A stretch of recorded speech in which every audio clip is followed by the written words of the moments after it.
ನಮ್ಮನೆಯಲ್ಲಿ ಬೆಳಗ್ಗೆ ಎದ್ದ ತಕ್ಷಣ ಅಂಗಡಿಗೆ ಹೋಗಿ ಹಾಲು ಮೊಸರು ಎಲ್ಲ ತರೋ ಕೆಲಸ ನನ್ನ ಹಸ್ಬೆಂಡ್ದೇನೆ. ಇವತ್ತು ರಜೆ ಇದ್ದಿದ್ದರಿಂದ ಆರಾಮಾಗಿ ಇಬ್ರು ಎದ್ದ ತಕ್ಷಣ ನನ್ನ ಹಸ್ಬೆಂಡ್ ಹೇಳಿದ್ರು, ಇವತ್ತು ನಿನ್ಗೊಂದು ಆಫರ್ ಕೊಡ್ತೀನಿ, ನೀನೇ ಹೋಗಿ ಹಾಲು ತೊಗೊಂಬಂದ್ರೆ ನಾನು ಕಾಫಿ ಮಾಡ್ಕೊಡ್ತೀನಿ ಅಂತ. ಓಕೆ, ನನಗೂ ಚೇಂಜಸ್ ಇರಲಿ ಅಂದ್ಬಿಟ್ಟು ನಾನೇ ಅಂಗಡಿಗೆ ಹೋಗಿ ಹಾಲು ತೊಗೊಂಬಂದೆ. ಇಂದ ಬಂದಮೇಲೆ ಹೇಳಿದ್ರು, ಇಲ್ಲ ಕಾಫಿ ನೀನೇ ಮಾಡಿಬಿಡು, ಹೊರಗಡೆ ತಿಂಡಿಗೆ ಹೋಗೋಣ, ತಿಂಡಿ ಏನು ಮಾಡಬೇಡ ಅಂತ. ಓಕೆ, ನಮ್ಮ ಕೆಲಸ ನಾವು ಮಾಡಲೇಬೇಕಲ್ವಾ ಅಂದ್ಬಿಟ್ಟು ಹೋಗಿ ಪಟ ಅಂತ ಕಾಫಿ ಎಲ್ಲ ಇಟ್ಟು ಪಕ್ಕದಲ್ಲೇ ಪಾತ್ರೆ ಎಲ್ಲ ಇದ್ವು, ಅವನ್ನೆಲ್ಲ ತೊಳೆದಿಟ್ಟು ಮನೆಯೆಲ್ಲ ಕ್ಲೀನ್ ಮಾಡಿ ರೆಡಿಯಾಗಿ ನನ್ನ ಮಗನ್ನು ರೆಡಿ ಮಾಡಿ ಹೊರಗಡೆ ತಿಂಡಿ ತಿನ್ನೋಣ ಅಂತ ಹೊರಟ್ವು. ಹಾಗೆ ನಾವಿವತ್ತು ಹೋಗ್ತಿರೋದು ಹೆಸರುಘಟ್ಟ ಲೇಕ್ ಕಡೆ.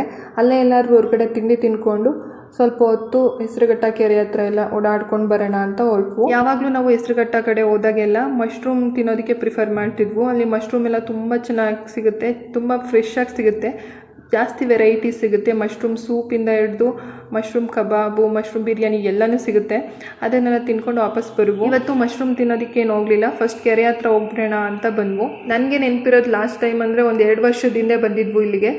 ಆಗ ನೀರಿರಲಿಲ್ಲ ನಾವು ಬಂದಾಗ ಕೆರೆಯಲ್ಲಿ. ಈ ಸಲ ತುಂಬ ನೀರಿತ್ತು. ನಾವು ಕೆರೆ ಹತ್ರ ಹೋದಾಗ 9:30, 9:45 ಆಗಿತ್ತು. ಜನ ಏನು ಜಾಸ್ತಿ ಇರಲಿಲ್ಲ. ಇಲ್ಲಿ ದೇವಸ್ಥಾನ ಇದೆ ಇಲ್ಲೊಂದು, ಅಲ್ಲಿ ಸ್ವಲ್ಪ ಜನ ಇದ್ದು ದೇವಸ್ಥಾನದ ಹತ್ರ ಹೋಗಿ ಕೈ ಮುಗಿದು ಸ್ವಲ್ಪ ಹೊತ್ತಲ್ಲೆಲ್ಲ ಓಡಾಡಿಕೊಂಡು ಈ ಕಡೆ ಮತ್ತೆ ವಾಪಸ್ ಹೋಗೋಣ ಅಂತ ಬಂದ್ವು. ಇವತ್ತಿನ ವಾತಾವರಣ ಚೆನ್ನಾಗಿತ್ತು, ತಂಪಾಗಿ ಗಾಳಿ ಬಿಸ್ತಿತ್ತು ಅಂತ ಅಂದ್ಬಿಟ್ಟು ಅಲ್ಲೇ ಸ್ವಲ್ಪ ಹೊತ್ತು ಹಟ್ಟೆ ಹೊಡ್ಕೊಂಡು ಕೂತ್ಕೊಂಡ್ವು.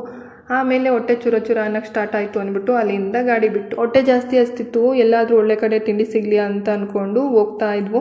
ಅಷ್ಟರಲ್ಲಿ ನಮಗೊಂದು ಗೌಡ್ರು ಹೋಟ್ಲು ಅಂತ ಒಂದು ಹೋಟ್ಲು ಸಿಕ್ತು. ಅಲ್ಲಿ ಇಡ್ಲಿ ಕಾಲು ಸೂಪ್ ಸಿಗುತ್ತೆ ಅಂತ ಗೊತ್ತಾಗಿ ಗಾಡಿನ ಸ್ಟಾಪ್ ಮಾಡಿ ನಾವು ಹೋಗಿ ಇಡ್ಲಿ ಕಾಲು ಸೂಪು ಎಲ್ಲ ತೊಗೊಂಡು ಕುಡಿದು ಚೆನ್ನಾಗಿ ತಿಂದು ಮತ್ತೆ ಮನೆ ಕಡೆ ವಾಪಸ್ ಬಂದು.